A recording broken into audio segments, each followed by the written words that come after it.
Animal Farm by George Orwell, Chapter 5. As winter drew on, Molly became more and more troublesome.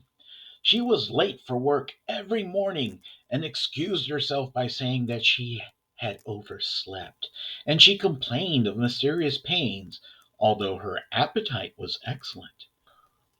On every kind of pretext, she would run away from work and go to the drinking pool, where she would stand foolishly gazing at her own reflection in the water.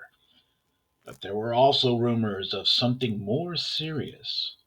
One day, as Molly strode blithely into the yard, flirting her long tail and chewing at a stalk of hay, Clover took her aside. "Molly," she said, "I have something very serious to say to you. This morning I saw you looking over the hedge that divides Animal Farm from Foxwood. One of Mr. Pilkington's men was standing on the other side of the hedge, and I was a long way away, but I'm almost certain I saw this. He was talking to you, and you were allowing him to stroke your nose. What does that mean, Molly?" He didn't. I wasn't. It isn't true," cried Molly, beginning to prance and paw the ground. "Molly, look me in the face. Do you give me your word of honor that the man was not stroking your nose?" "It isn't true," repeated Molly, but she could not look Clover in the face, and the next moment she took to her heels and galloped away into the field. A thought struck Clover. Without saying anything to the others, she went to Molly's stall and turned over the straw with her hoof. Hidden under the straw was a little pile of lump sugar and several bunches of ribbons of different colors. 3 days later, Molly disappeared. For some weeks nothing was known of her whereabouts. Then the pigeons reported that they had seen her on the other side of Willingdon. She was between the shafts of a smart dog cart painted red and black, which was standing outside a public house. A fat, red-faced man in check breeches and gaiters, who looked like a publican, was stroking her nose and feeding her with sugar. Her coat was newly clipped, and she wore a scarlet ribbon round her forelock. She appeared to be enjoying herself, so the pigeons said. None of the animals ever mentioned Molly again. In January there came bitterly hard weather. The earth was like iron, and nothing could be done in the fields. Many meetings were held in the big barn, and the pigs occupied themselves with planning out the work of the coming season. It had come to be accepted that the pigs, who were manifestly cleverer than the other animals, should decide all questions of farm policy, though their decisions had to be ratified by a majority vote. This arrangement would have worked well enough if it had not been for the disputes between Snowball and Napoleon. These two disagreed at every point where disagreement was possible. If one of them suggested sowing a bigger acreage with barley, the other was certain to demand a bigger acreage of oats. And if one of them said that such and such field was just right for cabbages, the other would declare that it was useless for anything except roots. Each had his own following, and there were some violent debates. At the meetings, Snowball often won over the majority by his brilliant speeches, but Napoleon was better at canvassing support for himself in between times. He was especially successful with the sheep. Of late, the sheep had taken to bleating, "Four legs good, two legs bad," both in and out of season, and they often interrupted the meeting with this.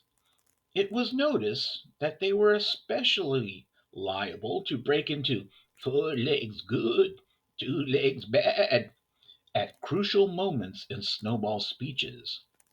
Snowball had made a close study of some back numbers of the Farmer and Stock Breeder, which he had found in the farmhouse, and was full of plans for innovations and improvements. He talked learnedly about field drains, silage, and basic slag, and had worked out a complicated scheme for all the animals to drop their dung directly in the fields at a different spot every day to save the labor of cartage. Napoleon produced no schemes of his own, but said quietly that snowballs would come to nothing, and seemed to be biding his time. But of all their controversies, none was so bitter as the one that took place over the windmill. In the long pasture not far from the building, there was a small knoll, which was the highest point on the farm. After surveying the ground, Snowball declared that this was just the place for a windmill, which could be made to operate a dynamo and supply the farm with electrical power. This would light the stalls and warm them in winter, and would also run a circular saw, a chaff cutter, a mango slicer, and an electric milking machine. The animals had never heard of anything of this kind before, for the farm was an old fashioned one and had only the most primitive machinery. And they listened in astonishment while Snowball conjured up pictures of fantastic machines which would do their work for them while they grazed at their ease in the fields or improved their minds with reading and conversation. Within a few weeks, Snowball's plans for the windmill were fully worked out. The mechanical details came mostly from three books which had belonged to Mr. Jones: 1,000 Useful Things to Do About the House, Every Man His Own Bricklayer, and Electricity for Beginners. Snowball used as his study a shed which once had been used for incubators and had a smooth wooden floor suitable for drawing on. He was closeted there for hours at a time, with his books held open by a stone and with a piece of chalk gripped between the knuckles of his trotter. He would move rapidly to and fro, drawing in line after line, and uttering little whimpers of excitement. Gradually, the plans grew into a complicated mass of cranks and cogwheels, covering more than half the floor, which the other animals found completely unintelligible, but very impressive. All of them came to look at Snowball's drawings at least once a day. Even the hens and ducks came, and were at pains not to tread on the chalk marks.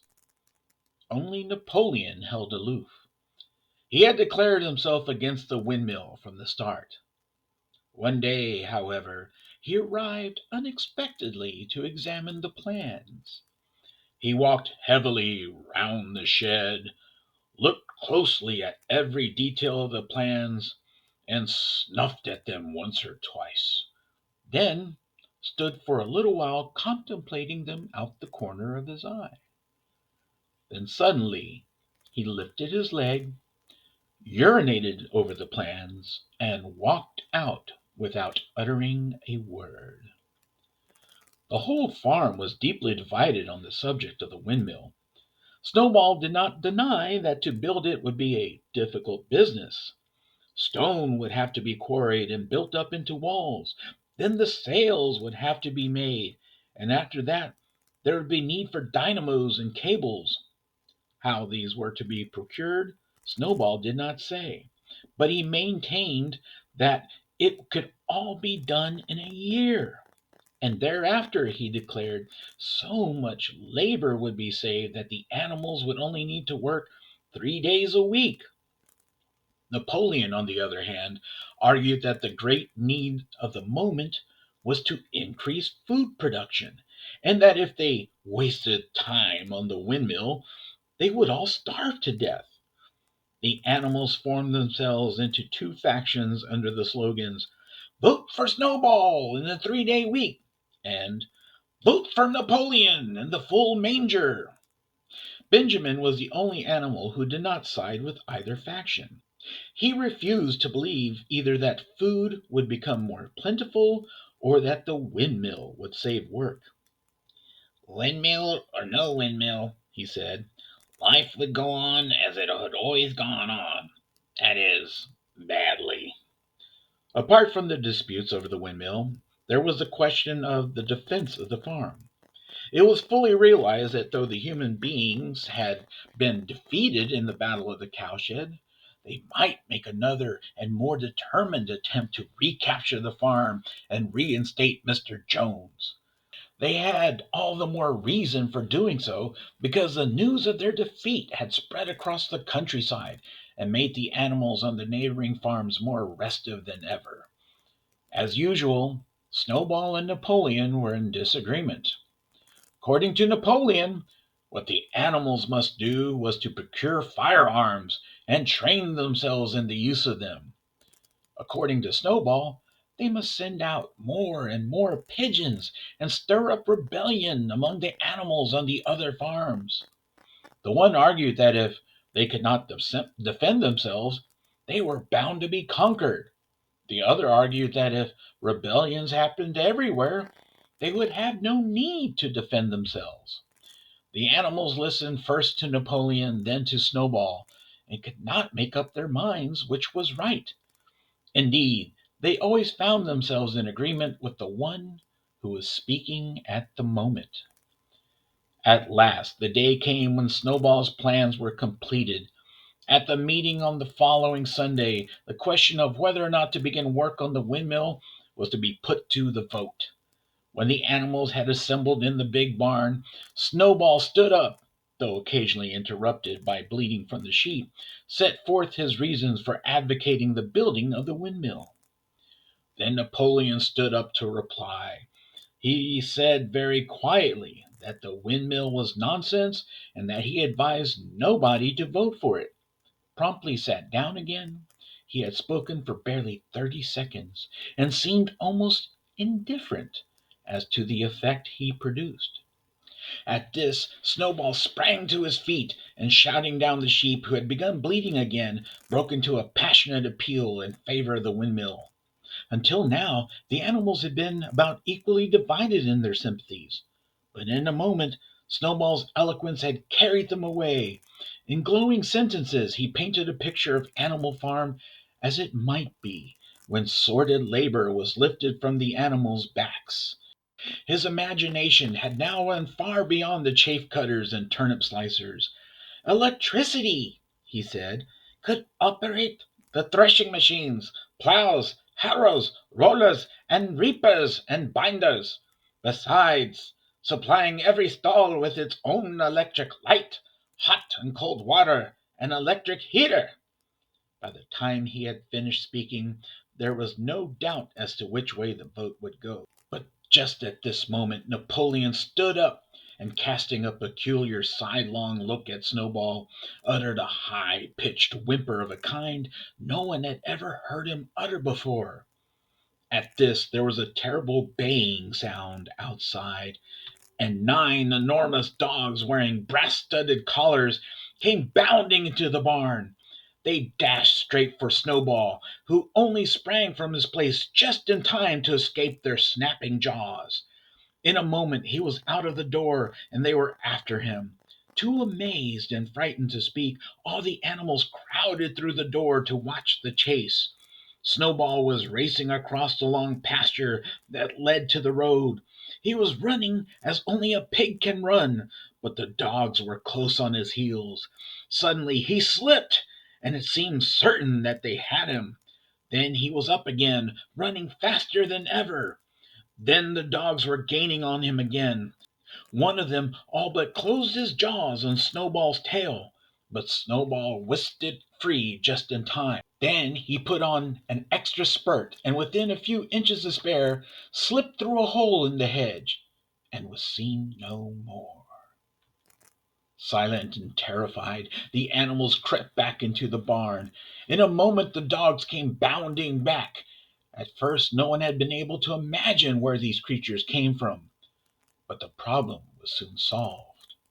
They were the puppies whom Napoleon had taken away from their mothers and reared privately. Though not yet full grown, They were huge dogs and as fierce looking as wolves. They kept close to Napoleon. It was noticed that they wagged their tails to him in the same way as the other dogs had been used to do to Mr. Jones. Napoleon, with the dogs following him, now mounted on to the raised portion of the floor where Major had previously stood to deliver his speech. He announced that from now on the Sunday morning meetings would come to an end. They were unnecessary, he said, and wasted time. In future, all questions relating to the working of the farm would be settled by a special committee of pigs, presided over by himself. These would meet in private and afterwards communicate their decisions to the others. The animals would still assemble on Sunday mornings to salute the flag and sing Beasts of England and receive their orders for the week, but there would be no more debates. In spite of the shock that Snowball's expulsion had given them, the animals were dismayed by this announcement. Several of them would have protested if they could have found the right arguments. Even Boxer was vaguely troubled. He set his ears back, shook his forelock several times, and tried hard to marshal his thoughts. But in the end, he could not think of anything to say. Some of the pigs themselves, however, were more articulate. Four young porkers in the front row uttered shrill squeals of disapproval, and all four of them sprang to their feet and began speaking at once. But suddenly the dogs sitting around Napoleon let out deep, menacing growls, and the pigs fell silent and sat down again. Then the sheep broke out into a tremendous bleating of "four legs good, two legs bad," which went on for nearly a quarter of an hour and put an end to any chance of discussion. Afterwards, Squealer was sent round the farm to explain the new arrangements to the others. "Comrades," he said, "I trust that every animal here appreciates the sacrifice that Comrade Napoleon has made in taking this extra labor upon himself. Do not imagine, comrade, that leadership is a pleasure. On the contrary, it is a deep and heavy responsibility. No one believes more firmly than Comrade Napoleon that all animals are equal. He would be only too happy to let you make your decisions for yourselves. But sometimes you might make the wrong decision, comrades, and then where should we be? Suppose you had decided to follow Snowball with his moonshine of windmills. Snowball, who, as we now know, was no better than a criminal." "He fought bravely at the Battle of the Cowshed," said somebody. "Bravery is not enough," said Squealer. "Loyalty and obedience are more important. And as to the Battle of the Cowshed, I believe the time will come when we shall find that Snowball's part in it was much exaggerated. Discipline, comrades! Iron discipline! This is the watchword for today. One false step, and our enemies would be upon us. Surely, comrades, you do not want Jones back?" Once again this argument was unanswerable. Certainly the animals did not want Jones back.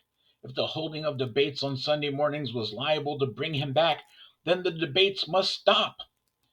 Boxer, who had now had time to think things over, voiced the general feeling by saying, "If Comrade Napoleon says it, it must be right." And from then on he adopted the maxim, "Napoleon is always right," in addition to his private motto of "I will work harder." By this time the weather had broken and the spring plowing had began. The shed where Snowball had drawn up his plans of the windmill had been shut up, and it was assumed that the plans had been rubbed off the floor. Every Sunday morning at 10 o'clock the animals assembled in the big barn to receive their orders for the week. The skull of old Major, now clean of flesh, had been disinterred from the orchard and set up on a stump at the foot of the flagstaff beside the gun. After the hoisting of the flag, the animals were required to file past the skull in a reverent manner before entering the barn. Nowadays they did not sit all together as they had done in the past. Napoleon with Squealer and the other pig named Minimus, who had a remarkable gift for composing songs and poems, sat on the front of the raised platform, with the 9 young dogs forming a semicircle round them, and the other pigs sitting behind. The rest of the animals sat facing them in the main body of the barn. Napoleon read out the orders for the week in a gruff, soldierly style, and after a single singing of Beasts of England, all the animals were dispersed. On the third Sunday after Snowball's expulsion, the animals were somewhat surprised to hear Napoleon announce that the windmill was to be built after all. He did not give any reasons for having changed his mind, but merely warned the animals that this extra task would mean very hard work. It might even be necessary to reduce their rations. The plans, however, had all been prepared down to the last detail. A special committee of pigs had been at work upon them for the past 3 weeks. The building of the windmill, with various other improvements, was expected to take 2 years. That evening Squealer explained privately to the other animals that Napoleon had never in reality been opposed to the windmill. On the contrary, it was he who advocated it in the beginning, and the plan which Snowball had drawn on the floor of the incubator shed had actually been stolen from among Napoleon's papers. The windmill was, in fact, Napoleon's own creation. Why then, asked somebody, had he spoken so strongly against it? Here Squealer looked very sly. That, he said, was Comrade Napoleon's cunning. He had seemed to oppose the windmill simply as a maneuver to get rid of Snowball, who was a dangerous character and a bad influence. Now that Snowball was out of the way, the plan could go forward without his interference. This, said Squealer, was something called tactics. He repeated a number of times, "Tactics, comrades, tactics," skipping round and whisking his tail with a merry laugh. The animals were not certain what the word meant, but Squealer spoke so persuasively, and the 3 dogs who happened to be with him growled so threateningly, that they accepted his explanation without further questions. End of chapter 5.